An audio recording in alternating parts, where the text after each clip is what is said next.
Thank you.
ಗಣಿಸಲಾಗದ ಗಣಿತದಂತೆ.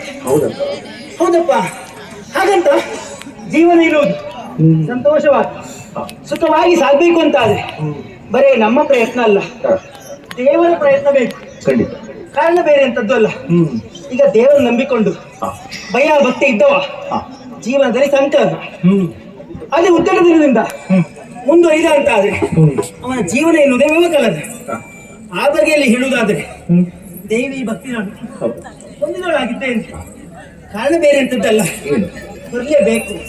ಯಾಕೆ ಹೇಳಿ, ಈ ಭೂಮಿ ಅಂತಹ ಒಂದು ಪುಣ್ಯ ಭೂಮಿ, ಪರಶುರಾಮನ ಸೃಷ್ಟಿ ಇದೆ. ಇದುವೇ ಕರಾವಳಿ, ದಕ್ಷಿಣದ ಪುಂಜದಿಂದ ಉತ್ತರದ ಕಾರವಾರವರೆಗೂ ಇದೇ ಕರಾವಳಿ. ಹಾಗಂತ ಈ ಕರಾವಳಿಯಲ್ಲಿ ಏನುಂಟು ಏನಿಲ್ಲ ಎಲ್ಲ ಉಂಟು. ಇರುವುದಾದ್ರೆ ಏನು ಬೇರೆ ಅಂತದ್ದಲ್ಲ, ಯಕ್ಷಗಾನ, ನಾಗಮಂಡಲ, ಕೋಲ ಇಂಥದ್ದನ್ನು ನೋಡ್ಬೇಕಾ ಬರಬೇಕು ಕರಾವಳಿಗೆ. ಹಾಗಂತ ಮತ್ಸ್ಯ ಸಂಪತ್ತನ್ನು ನೋಡ್ಬೇಕಾ ಆಗ ಬರಬೇಕು ಕರಾವಳಿಗೆ. ಅಷ್ಟು ಮಾತ್ರ ಅಲ್ಲ, ಈ ಜಾನಪದ ಕ್ರೀಡೆ, ಗ್ರಾಮೀಣ ಕ್ರೀಡೆ ಯಾವುದೇ ಅದಲ್ಲ, ಕಾಯ್ಜೂಡು, ಕೋಳಿಪಡಿ, ಕಂಬಳ ಇದೆಲ್ಲ ಉಂಟಲ್ಲ, ಇದು ಗ್ರಾಮೀಣ ಕ್ರೀಡೆ. ಅಷ್ಟು ಮಾತ್ರ ಅಲ್ಲ ಸ್ವಾಮಿ, ಒಂದು ವಿಚಾರದಲ್ಲಿ ಈ ನೆಲದ ಬಗ್ಗೆ ಹೇಳಬೇಕು ಅಂತ ಆದ್ರೆ ದಾನಿಗಳಿದ್ದಾರೆ, ತ್ಯಾಗಿಗಳಿದ್ದಾರೆ, ಅದೆಷ್ಟು ಸಹಾಯ ಮಾಡುವವರಿದ್ದಾರೆ. ಅದರಿಂದ ಈ ಭೂಮಿಯಲ್ಲಿ ಹುಟ್ಟಿದ್ದಕ್ಕೆ ನಾನೇ ಪುಣ್ಯವಂತಳು. ಬರೇ ನಾನು ಈ ಭೂಮಿ ಬಗ್ಗೆ ಹೇಳ್ತಾ ಇದ್ದೇನೆ, ಅದು ನನ್ನ ಪರಿಚಯ ಆಗ್ಲಿಲ್ಲ. ಅದೇ ಗೊತ್ತಾಗ್ತದೆ. ಗೊತ್ತಾಗಿಲ್ವಾ? ಹೊಸ ಮುಖವಾ? ಹೊಸ ಮುಖ. ಹೌದಾ? ಒಂದು ಹೆಣ್ಣು ಅಂತ ಗೊತ್ತಾಯ್ತು. ಅದಲ್ಲ, ಈಗ ನನ್ನ ಪರಿಚಯ ಇದ್ದೇ ಇರಬಹುದು, ಅಮ್ಮನ ಪರಿಚಯ ಇರ್ಬೇಕಲ್ಲ. ಅಮ್ಮನ? ಹಾ, ಕೇಳತ್ತೀಮ್ಮ. ಅಮ್ಮ ದಾರಮ್ಮ. ಅಮ್ಮ ದಾರಮ್ಮ ಹಾಗಾದ್ರೆ ಅಪ್ಪ ಸೂಜಿ ಅಲ್ಲ. ಅಮ್ಮ ದಾರಮ್ಮ, ಹೆಸರು ದಾರಮ್ಮ.